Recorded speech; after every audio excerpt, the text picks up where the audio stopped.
گیا، اندر کا دشمن بھی متوجہ ہو گیا. ادھر رسول کریم صلی اللہ علیہ وسلم نے جیش اسامہ تیار کر رکھا تھا. اب صدیق اکبر رضی اللہ تعالیٰ عنہ اس حال میں کیا کریں؟ تو اپنے اللہ پر اعتماد کر کے حضور علیہ الصلوۃ والسلام کا وہ تیار کردہ لشکر جو حضرت اسامہ رضی اللہ تعالیٰ عنہ قیادت میں تھا اسے بھیجنے کا فیصلہ کیا. تو اس وقت حال ایسا تھا کہ بہت سارے ساتھیوں نے کہا صدیق یہ کیا کر رہے ہو؟ اندر کی بھی حالات ٹھیک نہیں ہے، باہر کی بھی حالات ٹھیک نہیں ہے، لوگ زکوٰۃ کا انکار کر رہے ہیں، قبائل بہت سارے مرتد ہو رہے ہیں، اور آپ یہ جو بچے کچھ مسلمان ہیں صحابہ ہیں آپ ان کو بھی باہر بھیج رہے ہیں اسامہ کی قیادت میں، تو یہ کیا بنے گا حالات کا؟ لیکن حضرت صدیق اکبر رضی اللہ عنہ کا اللہ کی ذات پر کچھ ایسا اعتماد تھا کہ اسی اللہ کی ذات پر بھروسہ اور اعتماد کر کے جیش اسامہ تو بھیج دیا، لیکن اس اللہ کی ذات پہ بھروسے کے نتائج کیا نکلے کہ سارا اطراف کا کفر پھر خوف میں آ گیا. اچھا مسلمانوں کے پاس اب بھی اتنی طاقت موجود ہے، جو دشمن سر اٹھا رہا تھا پھر ان کا سر دب گیا، پھر ان کی جسے کہیں کہ سازشیں ختم ہونے لگ گئی. یہ کیا تھا؟ اللہ کی ذات پہ اعتماد. بظاہر اسباب ایسے نہیں تھے، احوال ایسے نہیں تھے، لیکن میں عرض کر رہا ہوں کہ من سرہ حضور علیہ الصلوۃ والسلام نے فرمایا من سرہ ان یکون اقوى الناس فلیتوکل علی اللہ، جو چاہے کہ وہ بہادر بن جائے، طاقتور بن جائے تو اللہ پہ بھروسہ کرنا سیکھ لے. پھر اس کا روب اور اس کی طاقت دیکھیے پھر کتنا بڑا طاقتور بنتا ہے. تو پوری زندگی کے اندر میرے عزیزو اسی توکل کو استعمال کریں. پھر دیکھیں زندگی کے مسائل اور جسے کہیں گے بڑے بڑے مسائل جو ہماری آنکھوں کے سامنے نظر آتے ہیں کیسے حل ہوتے ہیں. اللہ کی ذات پہ بھروسہ کرنا سیکھیں، اللہ سے خوب مانگنا سیکھیں، بار بار مانگیں اس چیز کو تاکہ وہ چیز ہماری آنکھوں کے سامنے نظر آئے کہ یہاں یہ ہو گیا. اس طریقے سے جب یہ چیز پیدا ہوتی ہے تو زندگی آسان ہوتی ہے. اس لیے آپ علیہ الصلوۃ والسلام نے اپنے صحابہ کو یہ چیز سکھائی. حضرت علی رضی اللہ تعالیٰ عنہ خود جب رسول کریم صلی اللہ علیہ وسلم انہیں جسے کہیں کہ مختلف کاموں کے لیے بھیجتے تو اللہ کے سامنے یہ دعا کرتے اللہ جو مجھ سے بن پاتا تھا وہ میں نے کر دیا، ہاں اب معاملہ آپ کے سپرد ہے، اس مسئلے کو آپ حل کر دیں. صحابہ پر جب بھی ذمہ داری آتی، کوئی ذمہ داری آتی تو اس ذمہ داری کو اللہ کے سپرد کر دیتے کہ اے اللہ تو ہی یہ کام مجھ سے کرا سکتا ہے، میں نہیں کر سکتا. پہلے اللہ کو اپنی طرف متوجہ کرتے. اسباب پر نظر بعد میں ہوتی، چیزوں پر نظر بعد میں ہوتی، اپنے حالات پہ نظر بعد میں ہوتی، اللہ کی مدد کو پہلے متوجہ کیا کرتے تھے. تو بھئی اللہ رب العزت مجھے بھی اور آپ کو بھی اس کی توفیق نصیب فرمائے کہ ہمارے اندر اللہ کی ذات پہ کامل توکل اور بھروسہ آ جائے. خوب مانگنے کی عادت بنائیں، خوب مانگنے کی عادت بنائیں. جب موقع ملے چلتے پھرتے اٹھتے بیٹھتے اللہ سے مانگنے کی عادت بنائیں.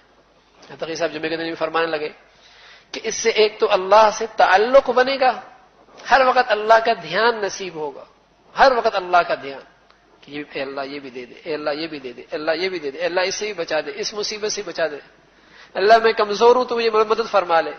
ہر وقت اللہ سے مانگتے رہے. ہاں تو پھر اپنی آنکھوں سے نظر آئے کہ ہاں اللہ ہی کرتا ہے، بھائی اللہ ہی سے ہوتا. اور اسباب کو اسباب کے درجے میں رکھیں. ہاں اسباب کو اسباب کے درجے میں رکھیں، انہیں خدا کا درجہ نہ دیں. جب بندہ اسباب کو اس کے حد سے آگے بڑھتا ہے تو پھر ان اسباب کو حاصل کرنے میں اللہ کو ناراض کرتا ہے. یہ بندہ ڈنڈی کیوں مارتا ہے، جھوٹ کیوں بولتا ہے، خیانت کیوں کرتا ہے؟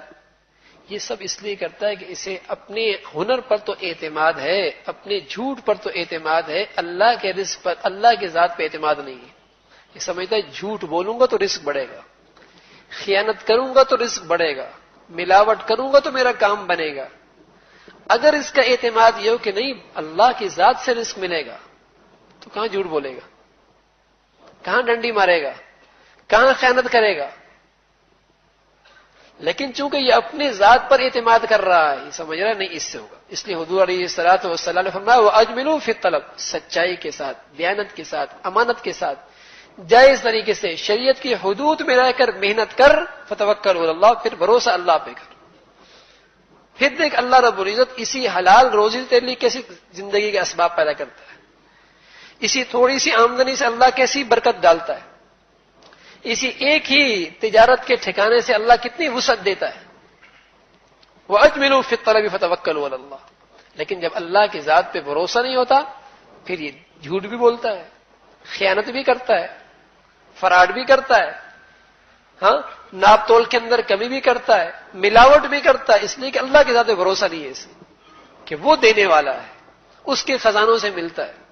ایک مرتبہ ایک چور ڈاکہ مارنے کے لیے گیا تو اس نے قرآن کی آیت سنی، وَفِي السَّمَاءِ رِزْقُكُمْ وَفِي السَّمَاءِ رِزْقُكُمْ، تیرے روزی کے فیصلے آسمان پر ہوتے ہیں. کچھ ایسا وقت تھا کہ اس کے دل پہ فوراً اثر کر گیا، ارے میں ناجائز طریقے سے رزق حاصل کر رہا ہوں، میرے رزق کے فیصلے تو آسمانوں پہ ہو رہے ہیں، کیوں نہ آسمان والے رب کو اپنی طرف متوجہ کر لے، کیوں نہ آسمان والے رب کو اپنی طرف متوجہ کر لے. تو میرے اور آپ کی زندگی کے مسئلے میرے دوستو اللہ کے ہاتھ میں ہے، اللہ کے ہاتھ میں. کیوں نہ اللہ کی ذات پہ اعتماد کر کے اس کی رحمت کو اپنی طرف متوجہ کرے. نہیں ہے ڈاکٹروں کے پاس شفا، ہاں نہیں ہے لوگوں کے پاس ہاتھوں میں ہمارا رزق، نہیں ہے لوگوں کے ہاتھوں میں ہمارے مسائل کا حل. سب کے دل اللہ کے ہاتھ میں ہے، شفا اللہ کے ہاتھ میں ہے.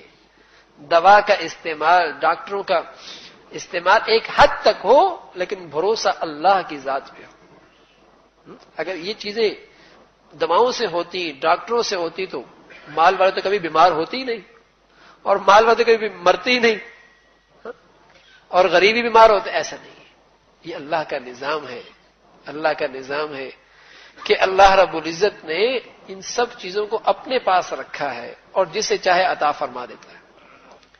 اس لیے اسباب بھی اختیار کیے جائیں لیکن اعتدال کے ساتھ، میانہ روی کے ساتھ، اس میں بھی زیادہ غلوب نہ ہو، زیادہ غلوب نہ ہو. اب ایک ڈاکٹر کے بعد دوسرا ڈاکٹر، دوسرے کے بعد تیسرا ڈاکٹر، بڑے سے بڑا، بلکہ اپنی زندگی اپنے وسائل سے بڑھ کر علاج کرایا جاتا ہے. ایسا نہیں ہے. جب اللہ رب العزت نے مجھے وسائل کا معاملہ ایک حد تک رکھا ہے، میری آمدنی ایک حد تک رکھی ہے، تو میرے لیے بھی ذمہ داری ہے کہ انہی آمدنی کے حدود کے اندر رکھ کر علاج کروں، پھر بھروسہ اللہ پہ کروں. یہی میرے لیے اسباب ہے. یاد رکھیں یہ بات کہ جتنے میرے وسائل ہیں ان وسائل میں رکھ کر میں اپنا علاج کروں اور پھر اپنے اللہ پر اعتماد کروں. اس لیے کہ اللہ رب العزت کسی انسان کو اس کی طاقت سے زیادہ مکلف بناتا ہی نہیں ہے. جتنی اس کی طاقت ہے اتنا ہی مکلف بناتا ہے، لیکن چونکہ اللہ کی ذات پر اعتماد، تعلق ختم ہو گیا اور اس سے مانگنا ہی نہیں ہے.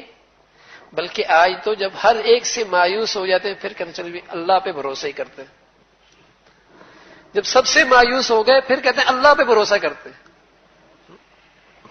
ابتداء اللہ پہ بھروسہ کرے، اللہ پر اعتماد کرے. پہلے ڈاکٹر بھی جب نسخہ لکھتے نا تو ایک ایمانی کلمہ اوپر لکھا کرتے تھے کہ هو الشافی، هو الشافی. وہ اپنی اس جملے سے مریض کو بہت کچھ سمجھا دیا کرتے تھے کہ ارے نہ میرے سے کچھ ہوتا ہے، نہ میری دوائیوں سے کچھ ہوتا ہے، نہ میرے چیک اپ سے کچھ ہوتا ہے، کرنے والا وہ اللہ ہی ہے، وہ الشافی. لیکن اب یہ یوں کہیں کہ دقیانوسی قسم کا جملہ سمجھ کر اس کو ترک کر دیا گیا کہ وہ بولے گا اچھا یہ کیسا ہے، ہاں اب اس کو عیب دار سمجھ کے اس کو کاٹ دیا گیا. ایسا نہیں، یہ تو مسلمانوں کی شان ہے کہ وہ نسبت اللہ کی طرف کرتا ہے. ہوا شافی، شفاعت دینے والا صرف اللہ ہے. ایک اللہ کے ہاتھ میں شفا ہے، میرے ہاتھ میں کچھ نہیں ہے. اس لیے بھروسہ اسی پہ کرو. ڈاکٹر کے پاس جانے کے بعد اپنے مسائل جس کے پاس حل کرانے اس سے پہلے یہ کوشش کرو کہ اپنے اللہ کو اپنی طرف متوجہ کرو. میرے دوستو زندگی بڑی آسان ہوگی. وَعَلَى اللَّهِ فَلْيَتَوَكَّلِ الْمُؤْمِنُونَ. قرآن کے اندر بار بار ان باتوں کا تذکرہ ہے، ان باتوں کا تذکرہ ہے کہ مسلمان جب اللہ پہ بھروسہ کرتا ہے تو اللہ پھر اس کے لیے کوئی نہ کوئی مسئلے کی صورت کی حل نکال دیتا ہے. اللہ مجھے بھی اور آپ کو بھی کہنے سننے سے عمل کی توفیق نصیب فرما دے. وآخر دعوانا الحمدللہ رب العالمین.